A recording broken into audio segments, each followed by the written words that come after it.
China stands accused of inhumane treatment of Africans during the coronavirus outbreak. That includes forceful testing, quarantine, and evictions. So is this just another form of racism, or is Beijing just trying to curb the pandemic? This is Inside Story.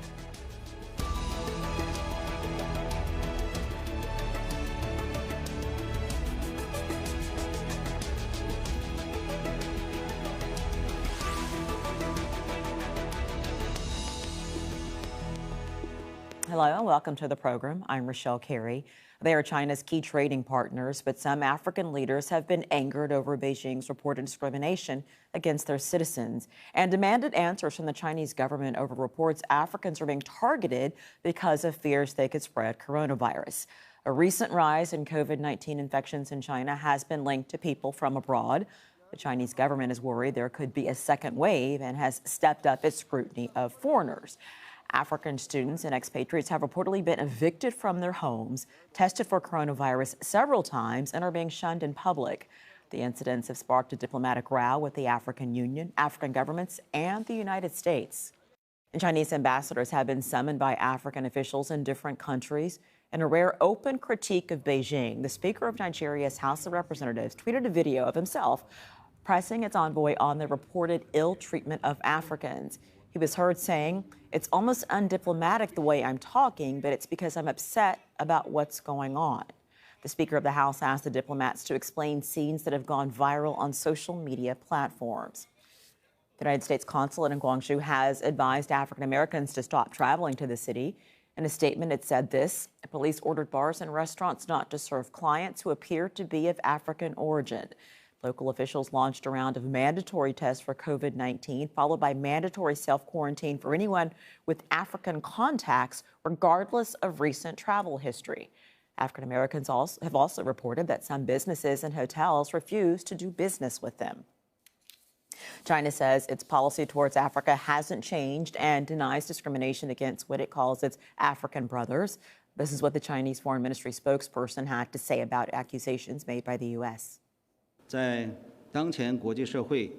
the current situation where the international community urgently needs to work together and fight against the epidemic, it is irresponsible and immoral for the U.S. side to make those remarks and sow discord. We urge the U.S. to focus on containing the epidemic at home.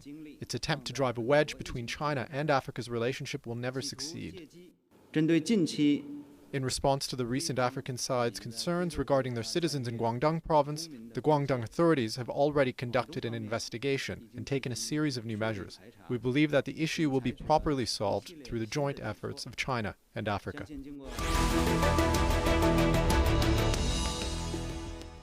Let's bring in our guest now from Beijing, Victor Gao, Vice President of the Center for China and Globalization.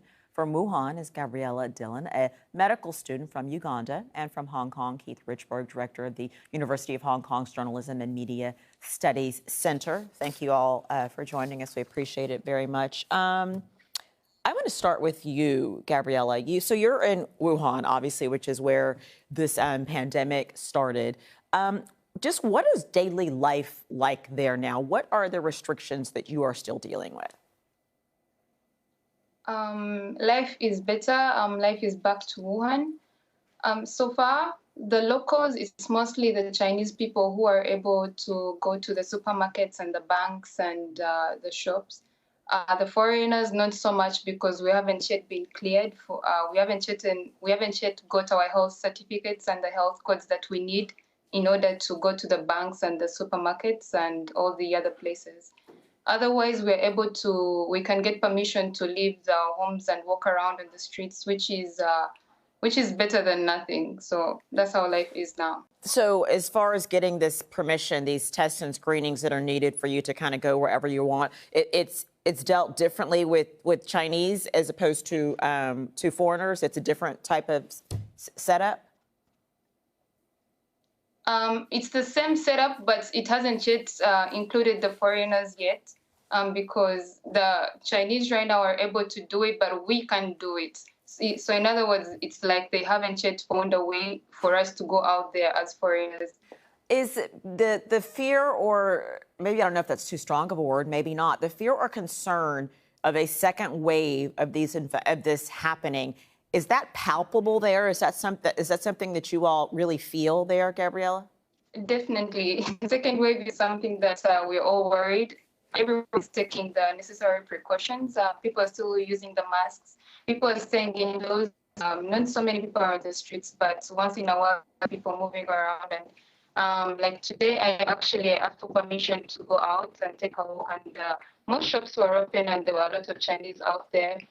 But definitely, everyone is still taking the necessary precautions to keep safe. For people, the Chinese still staying indoors. So yeah, people are a bit worried about the second wave. So Victor, I'm going to come to you now. These reports, these videos, I understand that the Chinese government is by and large saying, that there is not any sort of campaign of discrimination. But what do you see about what is happening there? These videos are what they are. Now, first of all, China-African relations are very, very solid. And for some politicians in the United States to accuse China of practicing racial discrimination against Africans is really a fallacy. We all know how poorly and terribly have been the racial discriminations practiced by the United States against African Americans, and we call for a stop to such racial discrimination. Secondly, now in China, we are still very much in the middle of the fight against coronavirus. Victor, one moment before we get to point two, which I will let you get to. Let's go back to point one. Yes, there is racism in the United States. I am an African American. That is separate and apart from what I asked you about what is going on in China. That is exactly why I would say the U.S. politicians can do a better job in fighting to contain the spread of coronavirus in the United States, rather than, for example, falsely accusing China of practicing racial discrimination against Africans. Victor, we all treat African brothers and sisters as they are. We have high respect for the Africans. Victor, let me try again. By such false accusation. Victor, let me try again. I'm not talking about what's happening in the U.S. I am talking about what is happening in China. I am talking about the personal accounts from people who, you could see the signs that people are holding up at McDonald's, basically telling black people, you can't come here. This is real. That is not the United States. I don't want to hear about the United States. I really am asking you, can you deny this? You really can't. No, first of all, China is still in the middle of this fight against coronavirus. That is true. Lots of things have changed. We are not in a normal situation. We have massive amount of quarantine, lockdown, constant taking of temperatures, constant checking of your IDs, your passports, for example. But all this has a purpose. That is to cut off the spread of the coronavirus. And anyone should abide by the rules and the regulations. Many of them are very alienating. Some of them are very intrusive into privacy, as we normally understand. And I would say everyone, Chinese or non-Chinese, Asians, Americans, Europeans, Africans, etc. In this fight against coronavirus, we are all in the same boat. So let's listen to what the government authorities have to say. Let's always carry our ID card. Let's always be willing to have our temperatures taken. And if they want to take our testing, to the testing, because you are doing this not only for your own good, you are doing this for the good of the whole community. Okay, Victor. So I would urge everyone in China to abide by the rules and regulations. Your point is well taken. Absolutely. China is really in a fight right now to make sure that this doesn't come back. And it is a very intrusive situation for a lot of people all over the world, and obviously particularly in China. So I don't think anyone would have a quibble with what you're saying. It just seems that perhaps there's an extra level of measures that are happening to other people. Actually, I'm going to go to Keith now, Victor. I'll come back to you in a moment. Keith, so what Victor is saying, yes, it's absolutely true. We're in a pandemic. Things are going to be a little different now. But it is clear that it seems certain people are being targeted for an extra level of scrutiny. Is that how you see this? It's absolutely how I see that. And with respect, Victor, what I'm seeing here is that China made a decision. Xi Jinping made a decision that this was contained around late March. It was contained in China. After that, you started seeing no provinces reporting that many new cases, but they claimed that all the new cases of this virus were so-called imported cases. Now, let's unpack that a little bit. These so-called imported cases are actually Chinese citizens returning to China from abroad. But the way it's been interpreted by many people is that these are foreigners bringing in the disease. And so therefore, foreign diplomats have been told not to come to Beijing. Foreigners in Beijing have been under an increased level of scrutiny, and foreigners, particularly in Guangzhou, and especially African foreigners, have been subjected to this higher level of scrutiny, suspicion, anger, and discrimination in Guangzhou. There was indeed a case where I think several Nigerians went outside of quarantine, went to a restaurant and infected people. Since that happened in Guangzhou, there has been widespread discrimination. I think In restaurants, they've been kicked out of their apartments. Keith, just a moment. We had a bit of a technical issue, but Gabriella also wanted to get in, so just stand by. Go ahead, Gabriella. Okay, I want to add on what he said. 80% of the imported new cases were because of the Chinese that came in, but also the other 20% was from the foreigners. So we can't really totally rule out that the foreigners didn't contribute to the imported cases. So it all went down like the foreigners were being tested for corona as well. Yeah, so it's not only the Chinese that brought the new cases, but also the foreigners. Gabriella, and that's why they were being tested. That's the point. Okay. Yes. Yeah, no, Gabriella, I wanted to ask you, what is it like just as a Black woman living in Wuhan, even before all this happened? Just what does your day-to-day life feel like to you? Honestly, you always feel like a stranger because you're looked at weird when you get on the subway. No one wants to sit next to you, or someone will cover their nose. So you always, but you get used to it. But it's strange. It's a strange feeling. You can't get used to it. It's not home. But the way it's going down now, being discriminated right now, it feels worse than it was before. So as a Black woman, go ahead. I feel them, and they don't really. It's like they do it knowingly, you know. So, Keith, I want to ask about that. The feeling that Gabriella is describing. So often, people. Something that a government is doing gets attributed to the people. It's not always the same thing. You know, there's things that the Chinese government can do that isn't necessarily what you feel from Chinese people, like out in the community, or Asian people, depending on what country you're in. What has your experience been, Keith? It's not all the same. It's not all the same. My experience is that on the official level that Victor is talking about, China wants to have good relationships with Africa, with African countries. This goes all the way back to Mao Zedong, who wanted to have fraternal relations with African countries. China today, modern China, is investing a lot in Africa. They built the African Union headquarters. They're building soccer stadiums. They built the road from Nairobi to Mombasa. They're doing a lot. They're also sending masks and medical equipment there. They're sending masks and medical equipment. So on an official level, China has great relations with Africa. They want good relations with Africa. On a person-to-person level, a lot of Chinese, many, I'm not saying 100%, but many still discriminate against Africans. They see Africans as inferior. If a Black person like myself, who's from the United States and speaks English, wants to go teach English in China, we would be turned away because we're not white. They think an English teacher should be white. They're discriminated against in many different ways. African students are discriminated against. They talk about it.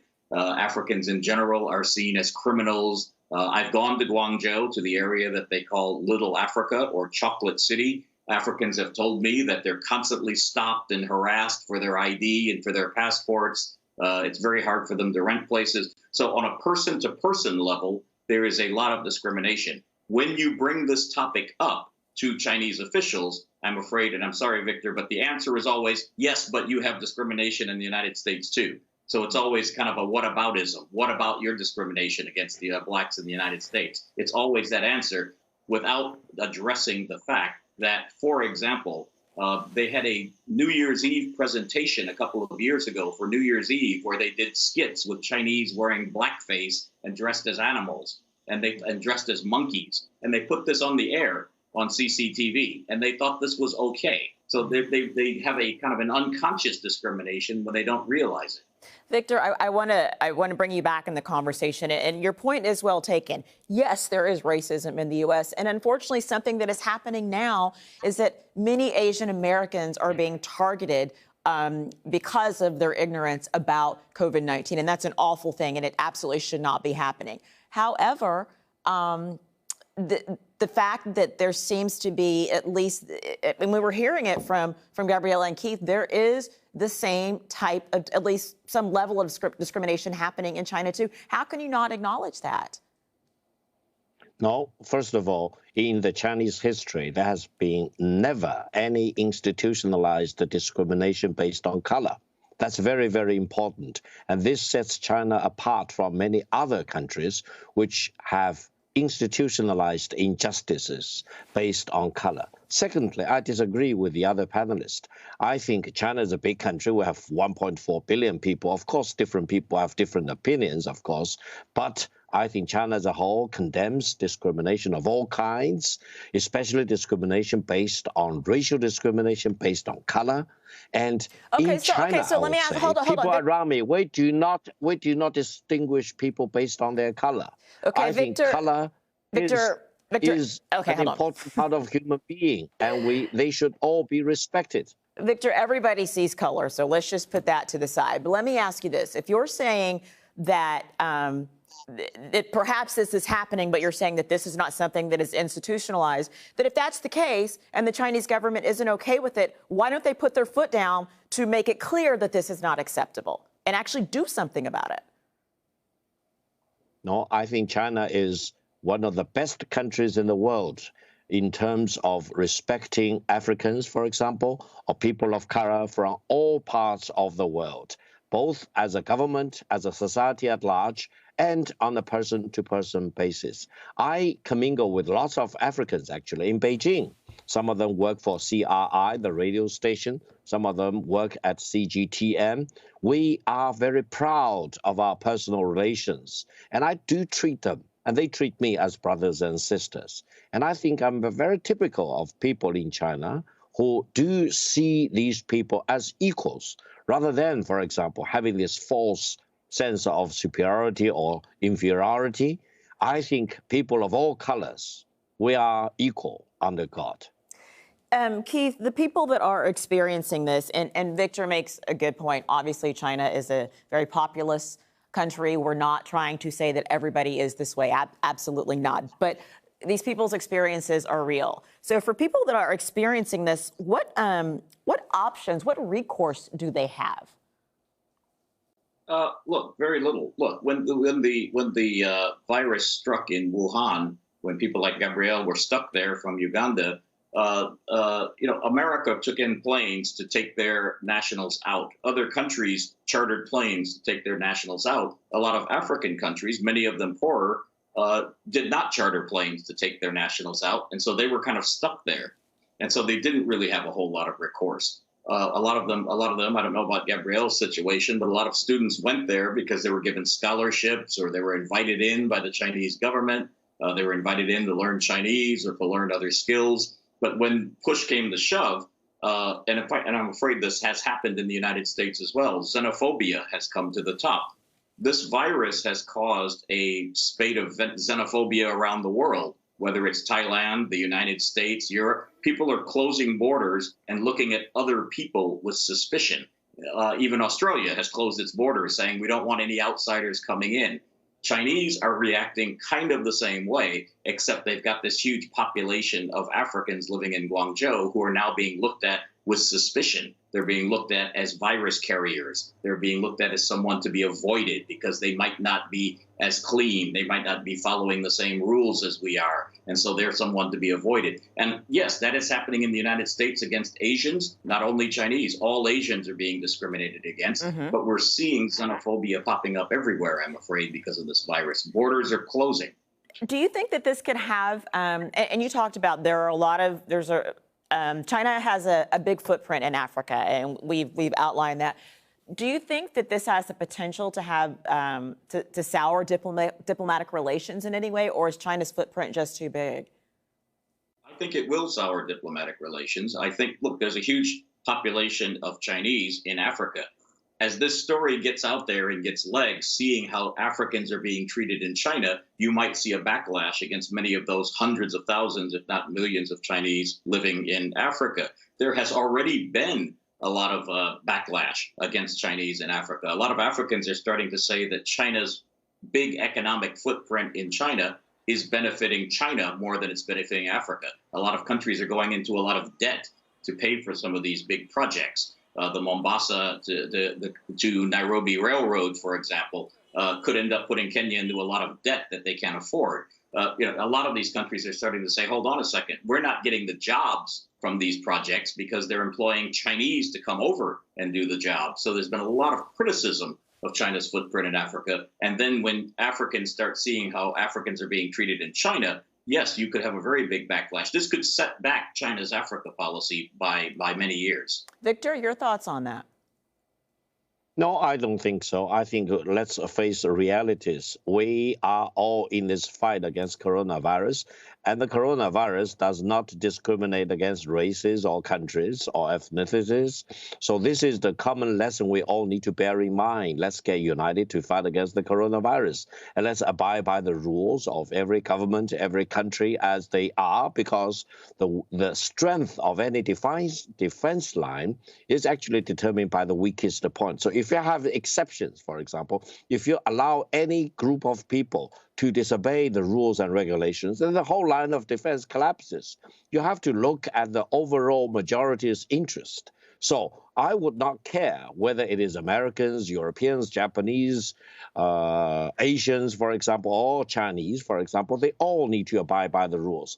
And if you hear the horrible stories which have happened to many overseas Chinese coming back because they do not abide by the rules, they are kicked out of the country straight away. They are Australians, they are other countries' citizens, etc. They are not black people, they are not African people. So that's one point I want to make. The second point is that what China has been doing in Africa is definitely for the good and the benefit of the African people. Let's continue to do this. Let every country involved, Americans or European countries, if they want to do the same as what China has been doing, the beneficiary will be the Africans.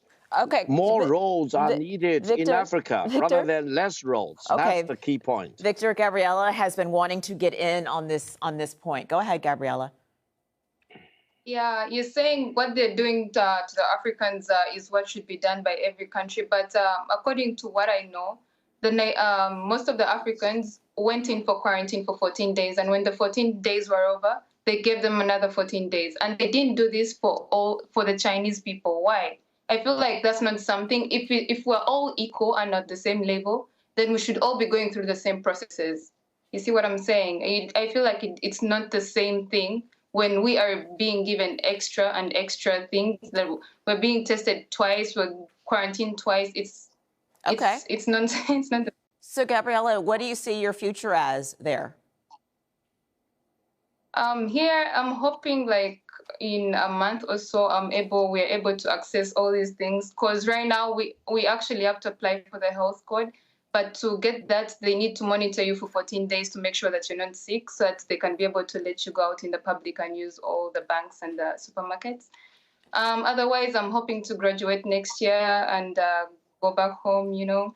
I've lived here for 5 years and it has been fun, but it's good to go back home as well. Well, hopefully you will graduate and then we can have you back on and call you Dr. Gabriela.